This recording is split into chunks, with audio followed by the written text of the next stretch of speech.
but for whatever reason, she was not speaking to me. Oh, girl, this is when Mary and Misa was over there.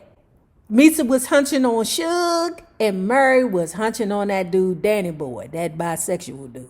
That's all it is, girl. They chose sides, and they didn't choose you. I don't hear nobody out there.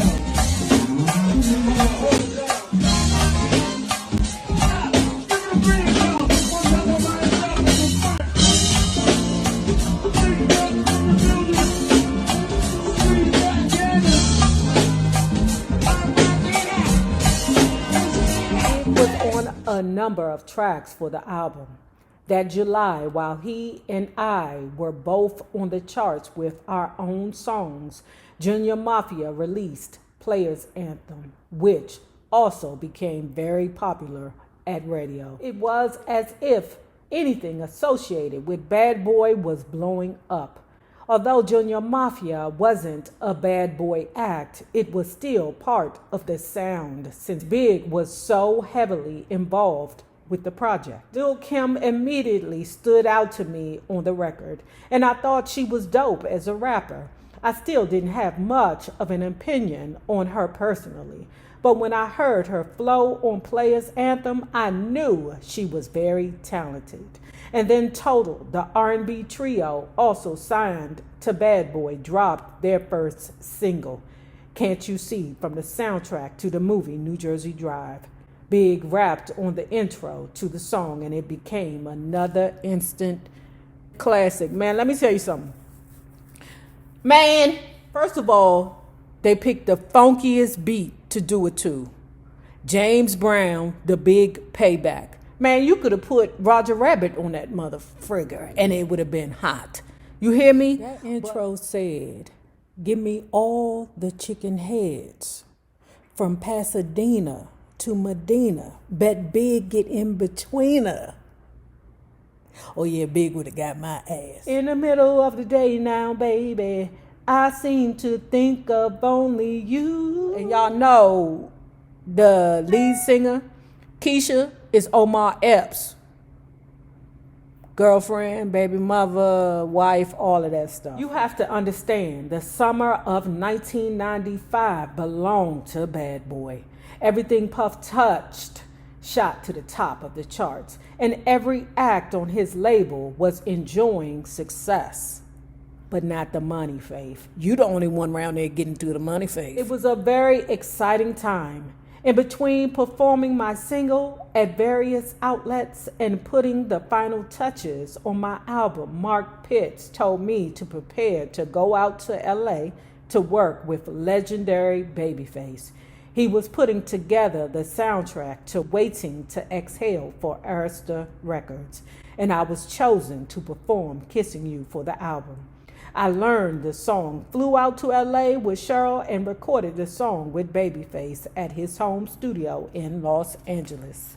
Yeah, that was a very pretty song. So anyway, here comes the Source Awards time. You know everybody got to talk about it. It wouldn't be right if you was associated with Bad Boy or Death Row or around and alive during that time if you did not talk about the Source Award debauchery. The entire Bad Boy roster was scheduled to perform that night, but it didn't feel like we were really all connected. Me and Big weren't speaking.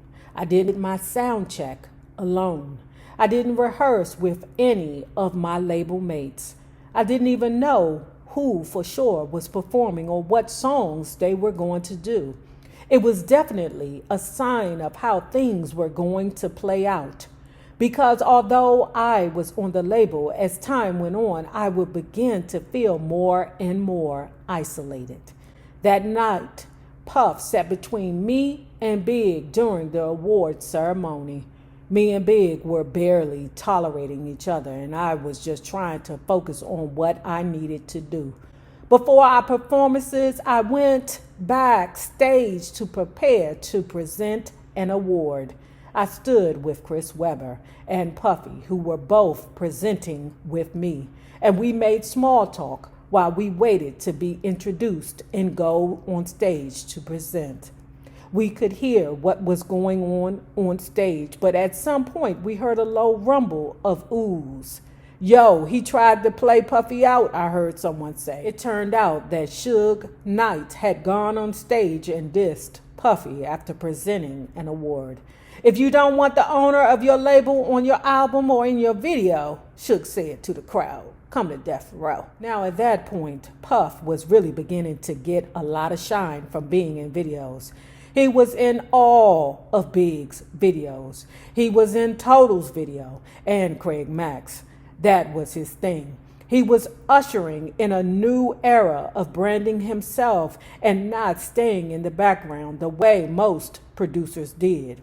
Lots of the people grumbled about how Puff wanted to be a star as well as make stars, but he was a hit maker, plain and simple, so you couldn't really argue with his methods. I didn't know why Suge would diss Puff, but I knew he had a reputation. I never crossed paths with Suge, and the Source Awards was the first time I really felt the energy he was bringing into the industry.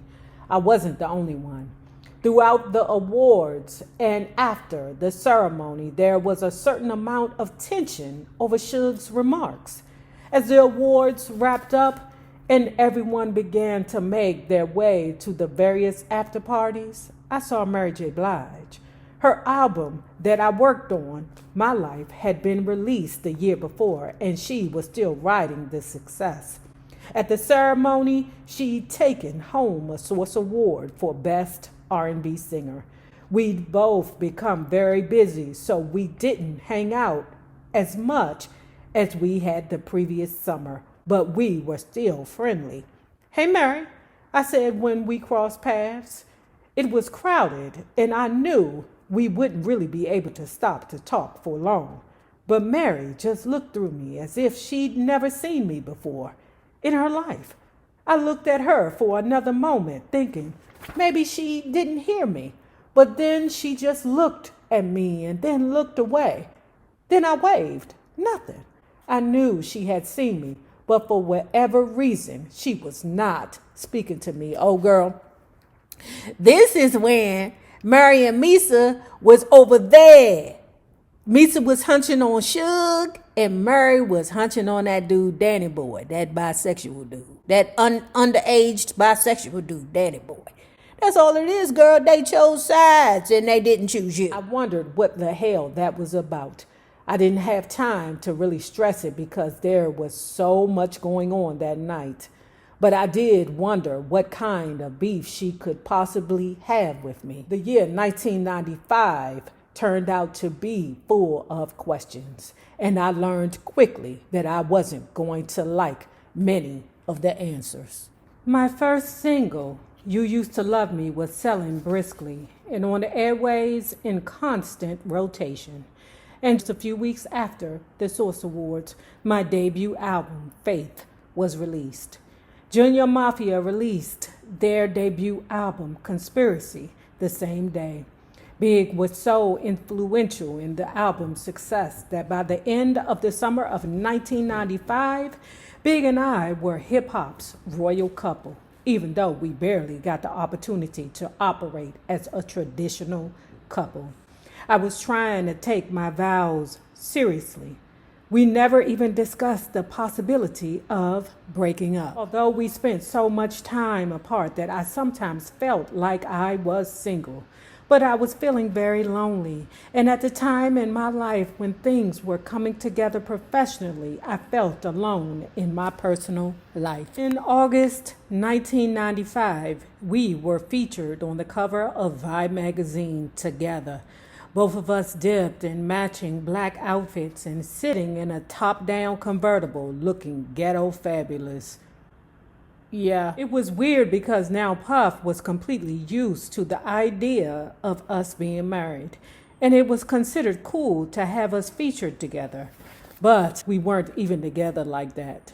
We interacted at the shoot, but we arrived separately and didn't leave together. While Big went out for tour dates, usually accompanied by Puff and our manager, Mark Pitts. I went on my smaller tour dates many times with just China and Cheryl. We got a crash course on how to survive on the road. When I look back on how we managed, I'm shocked we made it out alive. Okay, pause. So let me say this.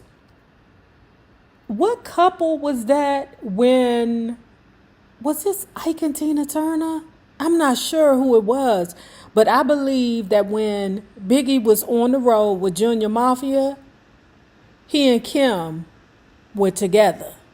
But when he was home, he was with Faith. And he was barely home. I've read this thing before that when you deal with people that are surviving opposed to living, there's a different kind of interaction. And I believe that Biggie saw Kim as a means of survival. So he kept her close in his pocket, although he treated her bad. But I believe in his immaturity that he felt like he had to treat her bad. One thing I will say about Biggie that I respect is that he did not pimp her out to the industry the way that they did that damn Corinne Steffan. The concert business is full of some shady individuals. If you don't have anyone looking out for you, it can be really tough. Our hard work paid off too. By August 1995, just 2 months after You Used to Love Me was released, it was certified gold. In 60 days, 500,000 people went out and bought my song. This is something many artists never accomplish in their entire careers. I had done it with my very first single. I was proud and honored for this to happen to me. I was so insulated in my world of traveling and trying to make my money. I wasn't really on top of what was going on in the rest of the world. So when I was at home in Brooklyn, I didn't really know what was going on around me. And then near the end of the summer, I had a conversation with Doobie and Creamy that changed everything. Hey, do my favorite go-go song. Taking a ride on the east side, made a left on MLK. What a beautiful day, what a beautiful day. Riding high on the west side, looking for a hood rat to play. Won't you come out and play, won't you come out and play. Hey, taking a ride, hey, hey, on the south side, ooh, ooh, taking a left on MLK. Hey, hey, hey, we like that good. Say what?